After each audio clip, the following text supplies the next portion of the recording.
Today we're taking a pretty dramatic turn away from the usual boardroom strategy and global trends. We certainly are. We're going straight to the operating table, or I guess more accurately, the endoscopy suite. Right.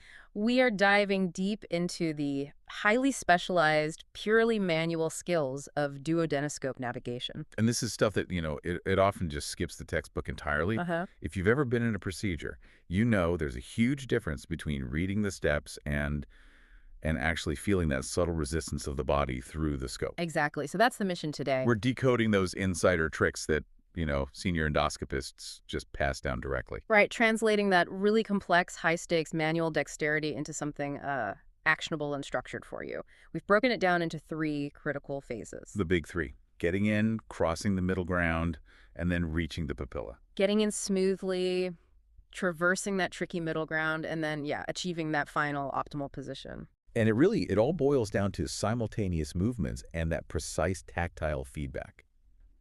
Maybe we should just quickly define our terms. Good idea. Since this is a specialized instrument, when we say the big knob or the small wheel, we're talking about the control dials. They manipulate the tip of the scope, usually up and down or left and right. And these are, well, they're central to everything we're about to discuss. Okay, perfect. So let's start at the very, very beginning. Safe esophageal intubation. That first hurdle past the pharynx. Because the scope is side viewing and kind of stiff, this first step really needs a specific trick with that big knob, right? It does. How do we manage that initial resistance? Well, the first barrier is just overcoming the natural resistance of the upper esophageal sphincter. If you just push, you can cause trauma. So once the tip reaches the pharynx, you actually start by moving the big knob slightly toward yourself. Where's the operator? Exactly, towards the operator. This just bends the tip a little bit upward, aligning it more naturally. Okay, so we've got a gentle curve. Do we just push through the resistance now? No, absolutely not. You push gently, but only until you start to feel a really distinct, noticeable resistance. That resistance is your cue. Your signal. It's your critical signal. Think of it like a tight curtain. The real trick, the non-textbook move, is this coordinated little dance. Okay.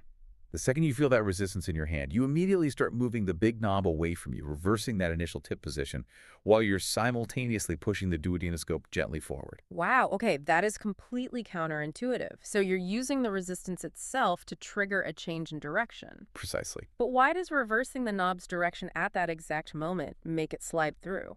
Because that slight reversal helps the tip align perfectly with the posterior pharyngeal wall. It guides it right into the esophageal limb. You're sort of leveraging the body's own anatomy against the scope. I see. And the result is instant. The resistance just vanishes. And that confirms you've successfully bypassed the pharynx and you're in the esophagus. Okay, that makes a lot of sense. So first checkpoint passed. We're in the esophagus, we feed the scope down, hit the next big obstacle. The GE junction. The gastroesophageal junction. And this isn't just resistance, it's a tight, soft valve. Exactly. And this is where we need what we call the three-movement technique. You absolutely have to cross the GE junction under direct vision to maintain control. Because you just push? If you just push, the scope tip tends to flip up, and you lose your view of the path completely. You're flying blind. So three things have to happen at the same time to keep that vision in control. Can you lay them out for us? Okay, so first is keeping that big knob moved away from you.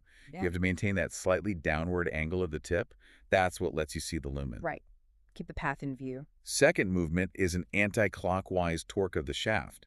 So you're rotating the entire body of the scope counterclockwise. And why is that rotation so necessary? Is it about untwisting the scope itself or positioning the lens? It's mainly about untwisting and positioning, yeah.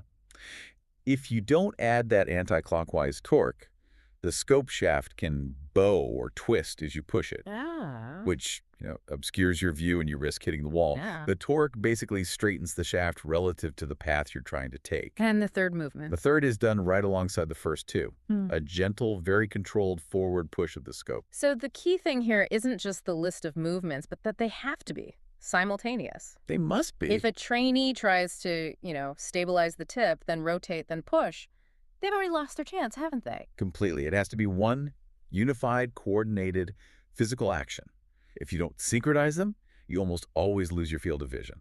Then you have to back up, try again, and that wastes time, and frankly, it increases patient discomfort. So that coordinated set of moves keeps the tip angled right, The shaft straight and the advanced gentle. That's the goal. Okay, so we've made it through the esophagus, we've crossed the GE junction, and now we hit this massive chamber of the stomach where orientation is suddenly our biggest enemy. It is. And there's a huge caution here. You can't just push the scope far down right away. No, you'll get completely lost.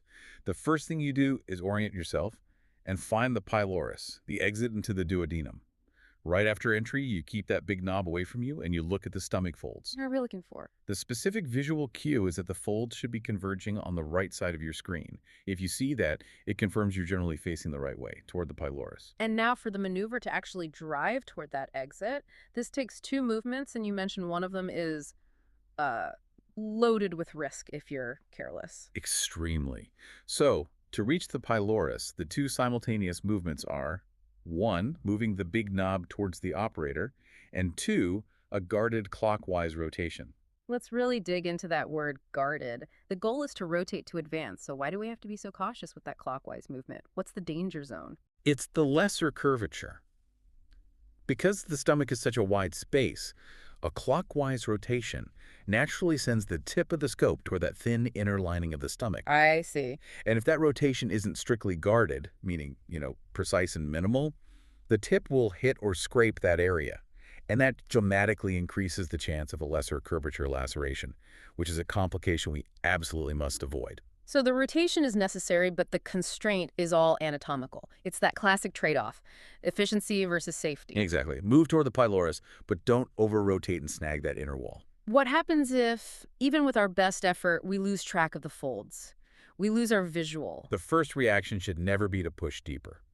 Ever. Right. Instead, you just make gentle, small adjustments, a little clockwise, maybe a little anti-clockwise rotation until those folds reappear. Sometimes a small up-down with the big knob helps, but usually it's just those minor rotational tweaks that get you back on track. Okay. We've navigated the stomach, we've found the pylorus, avoided any complications. Now we're at the doorway to the duodenum. And because this is a side view scope, entering the pylorus takes a technique that feels, well, it feels backward compared to a standard scope. It is the ultimate side view trick, yes. When you approach the pylorus, you, the operator, must target the upper border, not the center, not the bottom. Okay, explain that. The optics and anatomy, if we're aiming high, doesn't that mean the tip of the scope is also high? You'd think so, but not with a side view scope. Because the camera's looking sideways, when you aim the view at the upper border, it kind of tricks the scope. It positions the physical tip of the instrument just beneath that upper border, right in the sweet spot. So it centers the tip in the pyloric channel. Perfectly. And that's what allows you to immediately see into the first part of the duodenum, what we call D1. That is fantastic clarity. So we're in D1. The next bit is the D1, D2 junction, and then the really crucial step of shortening the scope. How do we get past that D1, D2 junction? That junction can be tricky. You do a slight pullback, move the big knob away from you again to keep the tract visible, and then you add a slight clockwise rotation.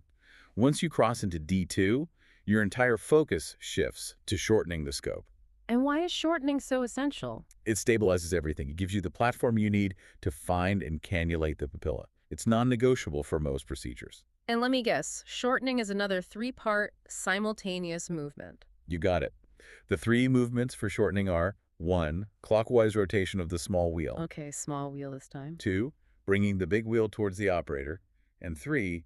Gently pulling the scope back towards you. But here's maybe the most important non-mechanical lesson of this whole dive, the tactile detail. You insist on fixing those two knobs with your fingers, not with the scope's mechanical lock. Why is the human hand a better sensor than the machine's lock here? Because you have to maintain that immediate active feedback loop. The second you mechanically lock the scope, you lose that critical feedback. You're numb to the resistance. Exactly. By fixing the knobs with your fingers, just holding them stable instead of clicking them into a lock, you get a real-time idea of the magnitude of resistance you're generating against the duodenal wall as you pull back. And if you feel too much resistance, if that feeling is strong, you stop immediately and you adjust. The duodenal wall is very sensitive. It's relatively weak, especially in D2 and D3. Too much resistance means you're applying dangerous pressure or you're creating a bow that's stressing the wall. That tactile feedback is your primary safety mechanism to prevent trauma during shortening. so if the stars align, we've shortened the scope successfully, and the papilla should be right there. What's the contingency plan? What if, after all this, we just can't shorten the scope?